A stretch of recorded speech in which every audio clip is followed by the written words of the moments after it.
11వ అధ్యాయం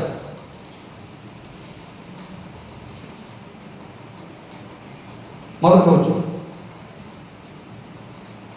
మరియు ఒకడు చేతికర్ర వంటి కొలకర్ర నాకు ఇచ్చి, నీవు లేచి దేవుని ఆలయమును బలిపీఠమును కొలత వేసి ఆలయములు పూజించు వారిని లెక్క పెట్టుము. అది ఆలయములు పూజించు వారిని లెక్క పెట్టుము.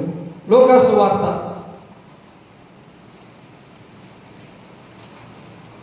20వ అధ్యాయం మొదటి వచనం.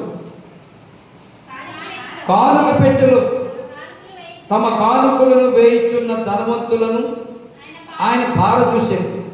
ఒక బీద విధవరాలు 2 కాసులు అందులో వేయుచుండగా చూసి చూసి చూసి అమ్మ చూసి ఎవరు చూశారు? ఇది యేసు ప్రభు. అప్పుడు యేసు ప్రభు వారు శరీరాంతరంగా భూలోకంలో ఉన్నారండి.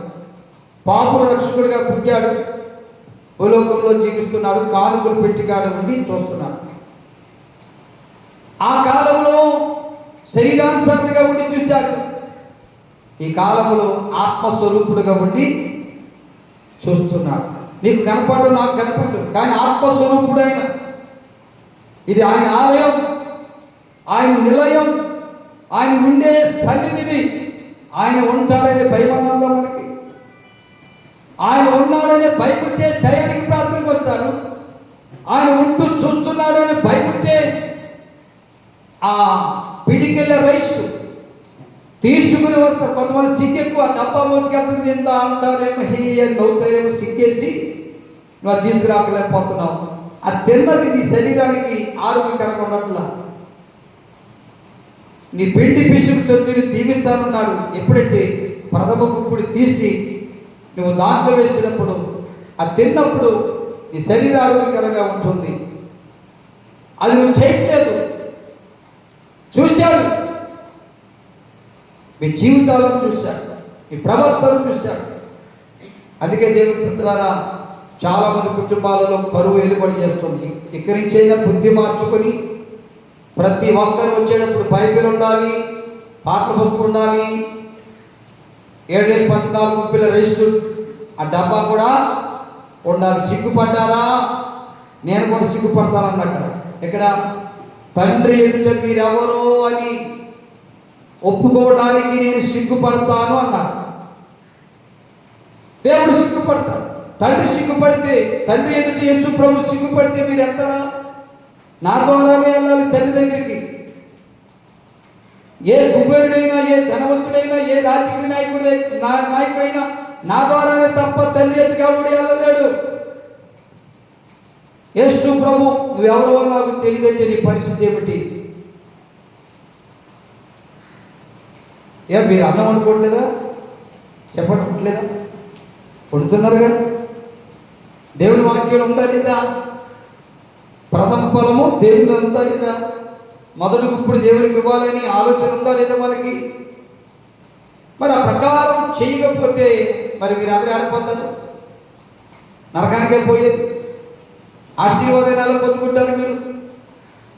అంటే మీకు ఎంత గుళ్ళంటే ఈ పాస్టర్ గారికి ఏమంటే భార్య లేదా, పిల్లలు లేదా, కడుపు లేదా?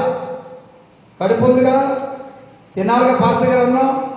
లేదా అన్నం తినకుండా దేవుడు మాకు కడుపుల్ని ఏమన్నా ప్లాస్టర్ వేసేసి ఉంచేసాడా? వండుకోక్కర్లేదు, తినక్కర్లేదు అని చేశాడా? అందుకే మీరు తేవట్లేదు అనుకుంటా. ఏమ్మా మీరేమో తెచ్చాము ఏ మరి వేసి నీకు ఆశీర్వాదం వెనకిస్తాడమ్మా.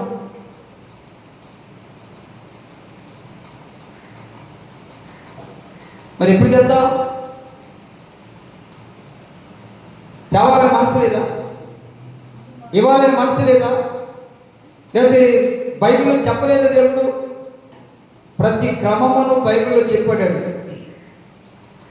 ఏది చేస్తే నువ్వు ధన్యురాలు అవుతావు, ఏది చేస్తే నువ్వు దీవించబడతావు, ఏది చేస్తే నువ్వు ఆశీర్వించబడతావు, ప్రతి క్రమములను, కట్టడలను, నియమములను, నిబంధనలను మన మేలు కోసమే రాసి పెట్టాడు. మరి అవి చేయకపోతే ఎలా దీవించబడతాం మనం?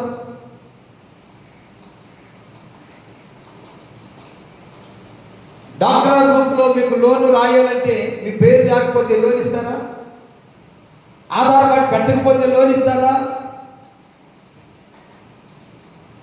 ఇస్తారా? ఎవరు? అలాగే దేవుడు చెప్పి చేయకపోతే దేవుడు రాజ్యం ఇస్తారా నీకు? దేవుని ఆశీర్వాదం ఇస్తాడా మీకు?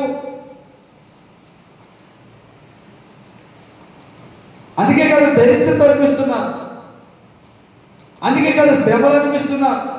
ఏదో ఒక రోగం, ఏదో ఒక బాధ, ఏదో ఒక నొప్పి, ఏదో ఒక జబ్బు, ఏదో ఒక సమస్య, ఏదో ఒక కొరత, ఏదో ఒక ఇబ్బంది మిమ్మల్ని వెంటాడుతుందంటే కారణం మీరే, మీ అవినీతులే, ఈ చిన్న చిన్న పాపాలే, ఈ చిన్న చిన్న పొరపాట్లే, ఈ చిన్న చిన్న తప్పిదాలే మిమ్మల్ని దరిద్రులుగా చేస్తున్నాయి. అందుకే అన్నాడు 108వ కీర్తన మొదటి చరణంలో, యెహోవా యందు భయభక్తులు కలిగి ఆయన త్రోవల యందు నడుచు వారందరూ ధన్యులు.